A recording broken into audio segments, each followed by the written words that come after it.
Bonjour, bienvenue à Regarde-moi ça. Aujourd'hui, une chronique technique sur les JAMA Test Rig. Parce que, voyez-vous, vous l'avez peut-être déjà vu dans d'autres capsules, ça c'est mon JAMA Test Rig, qui peut être aussi appelé peut-être un Super Gun si je mettais un Neo Geo ici, nanana.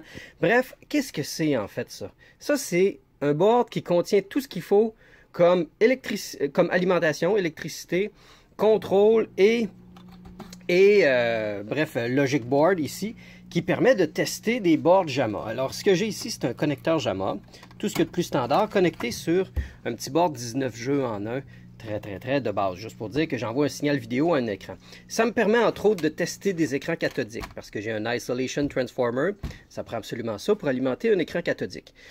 Là, ce que j'ai envie de faire, c'est revisiter tout ce JAMA Test Bench-là, qui est un peu tout croche, qui pogne la poussière, qui est tannant à transporter et qui n'est pas nécessairement pratique, de prendre tout ça et de l'intégrer dans cette magnifique petite mallette en métal que mon père m'a donnée et y mettre un écran LCD 17 pouces dedans.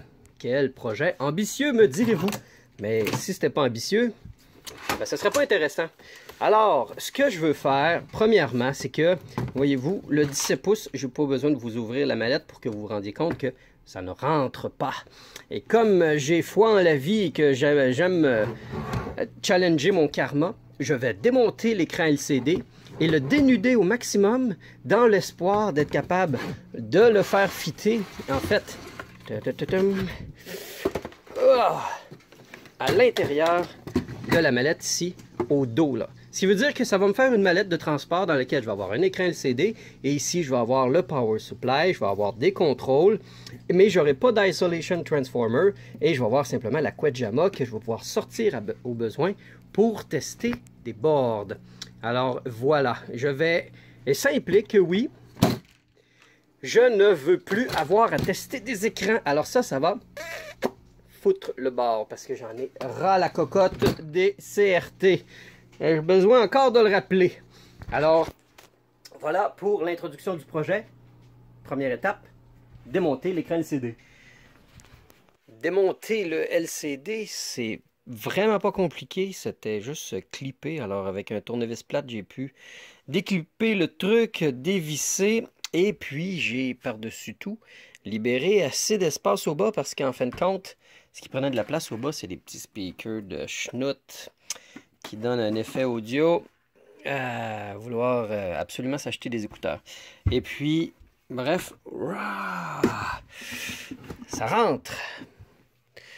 Voilà. Hein? Ça va être nice. Hein? Ça va être cool. Là. Vous dites, voilà, comment tu vas faire tenir ça là-dedans? Eh bien, c'est qui le pro? Je vais me percer des trous à travers le panneau ici et je vais me visser en fin de compte dans les vis standards qui sont faites pour justement lorsqu'on veut j'ai remarqué avec le temps à force de faire des assemblages de LCD que c'est sensiblement toujours une distance de 10 cm entre chaque trou. Alors c'est un carré de 10 cm. Alors ça sera pas difficile de me setuper un carré à 4 coins de 10 cm dans le trou. Ça va être juste de parfaitement bien le positionner pour que l'écran, je veux qu'il soit comme aligné à gauche pour avoir un peu de place à droite, peut-être pour mettre les haut-parleurs, mais surtout pour les contrôles, pour mettre l'écran on-off au besoin. Maintenant que, en fait, ma première étape, c'était de prouver que je suis capable de mettre cet écran-là dans le couvercle. Maintenant que c'est fait, je vais l'installer seulement à la fin. Parce que, vu que c'est très lourd, je ne veux pas avoir à installer du stock dans le caisson pour avoir le panneau qui est tout le temps sur le point de me snapper les doigts. Alors, je vais mettre l'écran LCD sous le réchaud l'espace d'un moment, mais je vais prendre soin de remettre, à force d'avoir démonté des écrans LCD aussi, j'en suis venu à récupérer beaucoup de vis. Aussitôt que je suis capable de le faire, je récupère tout ce qui est petites vis. Parce que ceux-là ne sont pas vraiment facilement trouvables d'un Canac marquis, hein, on ne se le cachera pas. Alors, je suis content d'avoir mes quatre petites vis de spare. Fait que normalement, vissé, je devrais avoir assez de jeu, là, selon moi, là, avec l'épaisseur du couvercle, pour bien faire tenir l'écran. OK, ça fait qu'on va commencer tout de suite à prendre le matos qui est ici. Ah, c'est assez lourd. Puis on va le mettre de même. Ah ben, griffe, presque fini. Ben, c'est ça. Comme je dis, c'est presque fini. Fait que j'ai transféré tout ce qui était sur la planche sur une nouvelle planche fitée tête au millimètre près dans le fond de la valise en serre. Comme ça, j'ai du matériel dans lequel visser toute la composante. Et puis, on a le courant qui rentre ici, qui passe par une fuse, un line filter, un interrupter qui alimente le power supply. Et c'est vraiment cool parce que rapidement, si je monte, le power supply il fit en hauteur dans la caisse. Hein? Nice. Après ça, on a un convertisseur de signal vidéo qui va envoyer ça dans une sortie VGA. Hey, mon out. Ah, c'est je me suis mêlé. Ça, c'est mon in, ça, c'est mon out. Je vais y faire un 180. Parce que l'écran qui va être ici, il va avoir l'input vidéo. Et il va avoir une alimentation aussi électrique qui va descendre. Et qui va venir se plugger carrément sur le bornier du AC. Ici. Et puis, j'ai mon petit haut-parleur que je vais sûrement utiliser un tape double face et drop it like it's hot. J'ai mes pitons 1, 2, 3 qui sont, on s'entend, uniquement pour faire des tests d'input. Hein? C'est pas pour gamer, parce que c'est sûrement le setup le moins accommodant. Même chose pour le joystick. Avec mon petit nylon shaft ici, ben, je suis capable de tester mes pitons, mon test, mon start et mon coin 1. Je vais avoir un petit trou parce que là, j'ai passé à travers une coupe de réflexion en me disant, je mets-tu le board 19 en 1? L'ancien qui est là, lui. Puis, j'aurais même trouvé une façon, j'aurais même pu mettre le transfo pour ça réfuter. Mais sauf que, si je fais ça, c'est pour tester, en fait, compte des écrans cathodiques. Tu sais, envoyer un signal vidéo, puis avoir une alimentation pour un écran cathodique. Mais j'ai décidé de non.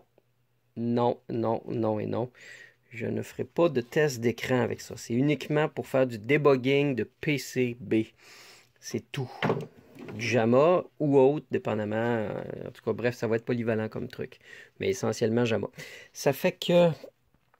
là, j'arrête ça pour asseoir, je suis fatigué.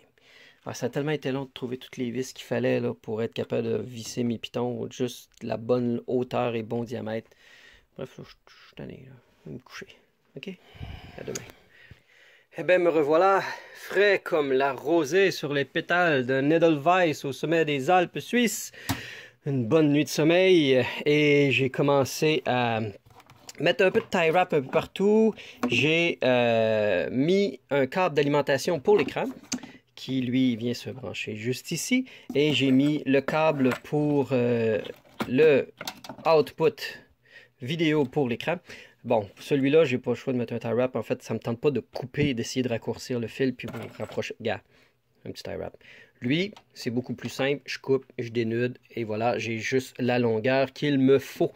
Après ça, là, j'ai pris les dimensions de la distance exactement de cette botte-là, qui est celle en haut à gauche, que j'ai mis ici. Je peux donc percer ici. Et une fois que ça va être fait, c'est de l'arrière que je vais prendre mes mesures pour mettre mon 10 cm, 10 cm, 10 cm et avoir mes 4 trous pour visser l'écran. Ça sent la fin, là. Ça n'a pas été super évident d'être capable de fitter exactement l'écran sur chacune des bottes, mais j'ai réussi. Et puis l'écran est maintenant installé dans le couvercle. Puis j'ai trouvé une petite passe-passe pour être capable de mettre les contrôles de l'écran. Ça, c'est le power, ça, c'est les settings. C'est plugué ici. Et puis, j'ai botté carrément les anciens petits speakers de Schnutt pour garder mon ancien ici. Ah ouais, en passant, je me suis fait mal au doigt en repliant les petits rabats de métal ici. C'est super cool. Après ça, mon petit board ici, je l'ai reviré de bord parce que je me suis rendu compte qu'il fallait absolument que je mette une alimentation qui peut être soit du 5 ou du 12 volts. J'avais déjà un fil qui traînait dans mes connecteurs et j'ai décidé de le plugger sur le 12 volts. Fancy, c'est pour ça. Ça fait que je suis pas mal prêt à faire un test au point que j'ai même connecté mon board de Rastan. Rastan est un jeu que j'adore depuis longtemps, que j'ai vraiment beaucoup joué à l'arcade. Et je pense que ce qui m'accroche le plus dans cette game-là, c'est... Oui, le gameplay, mais la musique me fait capoter. J'adore tellement la musique. Alors... Voilà, c'est plugué et puis je sais, le pire c'est que je dis ça, je sais que ce board-là c'est un board legit de Rastan, mais j'ai pas de son. Et ça semble être un problème qui est assez commun parce que j'ai fait des recherches sur le net et il y a beaucoup de personnes qui n'ont pas de son sur leur Rastan. Ça sera pour une autre capsule où ce que je vais faire du debugging parce qu'en fait, là je vais avoir le board, je vais avoir tout le bench pour finalement réussir à débugger mon board de Rastan. Ouais, ouais, vous voyez la suite de mes...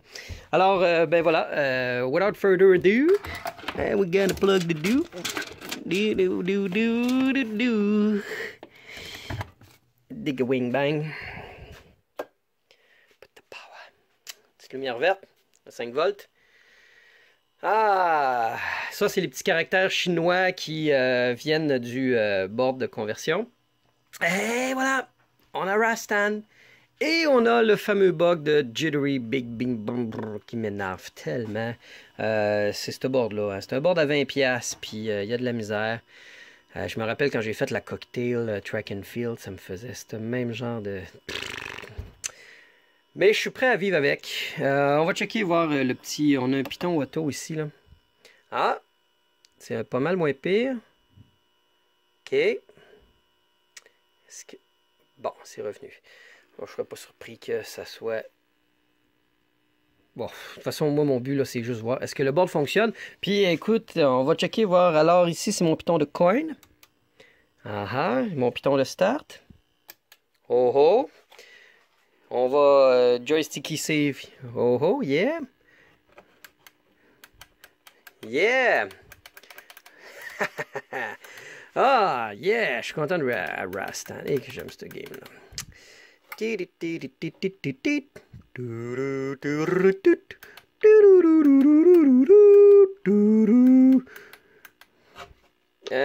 jump, ok. Hein? Je suis le maître du son d'effet. Ben, Colin de tabarouette de Sainte-Pinotte. Hein? Checkez ça. It's working. Fait que on va se mettre maintenant en stealth mode. He's gonna stealth his life away. Et tout ça, je dois dire que tout ça, cette inspiration pour ce projet-là me vient d'un fidèle auditeur avec qui j'aime bien échanger, Sean Cooper. Sean Cooper, merci beaucoup de ton inspiration, ta suggestion de faire un super bench test dans ma valise. Sans toi, j'aurais pas fait ce projet-là. Et puis, je trouve ça frigging badass! I got an arcade on the go! Parce que croyez-le ou non, une arcade, ben oui, ça fit d'une valise. Hey, regarde-moi ça, là. Je peux tout serrer ça, ça range aisément sous le lit. Et voilà. Merci d'être à l'écoute. J'espère que vous avez apprécié. C'est un projet quand même assez le fun à faire. Je suis content d'avoir ça.